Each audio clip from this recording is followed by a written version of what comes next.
La France consacre aujourd'hui 10 milliards d'euros au soutien à l'innovation.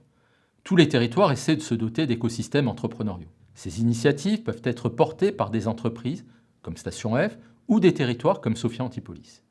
Dans les écosystèmes les plus dynamiques, les universités jouent un rôle important, en s'appuyant notamment sur des incubateurs. Quelles sont les conditions pour que les écosystèmes entrepreneuriaux universitaires génèrent une performance durable? Pour comprendre les dynamiques entrepreneuriales et d'innovation dans un territoire, la notion d'écosystème entrepreneurial retient une attention majeure. L'enjeu est d'ouvrir la boîte noire de l'écosystème pour mieux accompagner les territoires et les membres de l'écosystème entrepreneurial. Pour mieux comprendre les écosystèmes entrepreneuriaux, deux perspectives peuvent être privilégiées. La première, de nature stratégique, est centrée sur les stratégies mises en œuvre par les acteurs à l'intérieur d'un écosystème. La seconde perspective est structurelle.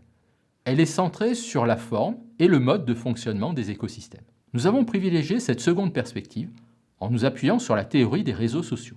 Nous avons proposé d'adapter la grille de lecture développée par Napiet et Gauchal.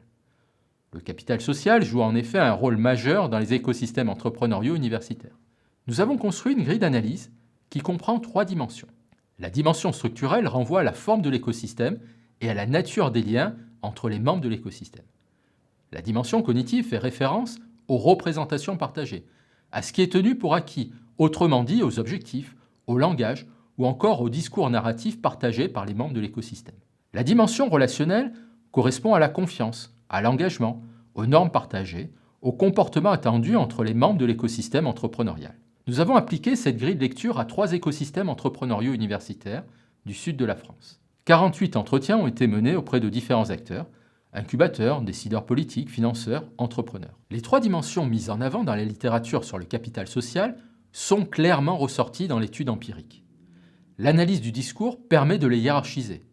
La dimension structurelle est apparue essentielle. Autrement dit, la façon dont l'écosystème est structuré, la nature des relations entre les membres de l'écosystème, le degré d'ouverture sont fortement mis en avant pour expliquer la performance et la durabilité de l'écosystème entrepreneurial universitaire.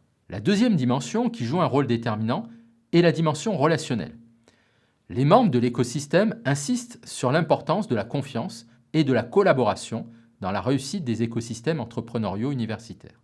La dimension cognitive, qui fait référence aux représentations partagées, apparaît un peu plus en retrait, même si elle ressort comme une condition nécessaire au développement d'écosystèmes entrepreneuriaux durables. Les interactions entre ces 3 dimensions sont également apparues comme déterminantes pour expliquer la performance durable des écosystèmes entrepreneuriaux universitaires, appréciée en référence notamment à la pérennité à 5 ans des entreprises créées et au nombre d'emplois créés.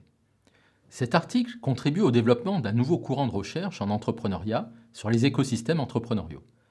L'adaptation de la théorie du capital social permet d'ouvrir la boîte noire de l'écosystème entrepreneurial. Les dimensions structurelles, cognitives et relationnelles et les interactions entre ces dimensions apparaissent comme des déterminants de la performance durable des écosystèmes entrepreneuriaux. Le croisement entre une lecture écosystémique et en termes de réseau se révèle prometteur pour comprendre les dynamiques entrepreneuriales dans un territoire. Les implications managériales peuvent être appréciées au niveau des pouvoirs publics et des membres des écosystèmes entrepreneuriaux. La loi NOTRe renforce l'influence des régions en matière de développement économique et de soutien aux entreprises. Une approche écosystémique peut être un moyen pour dynamiser certains territoires en termes d'innovation et de croissance des entreprises. Les régions peuvent utiliser des incitations pour renforcer les dimensions structurelles, cognitives et relationnelles des écosystèmes entrepreneuriaux. Les incubateurs académiques ont également intérêt à créer et développer des liens avec les autres membres de l'écosystème pour compenser leur manque de ressources. La participation à des actions communes, à des groupes de travail peut être un moyen pour les incubateurs de développer de nouvelles compétences, notamment en lien avec la révolution digitale.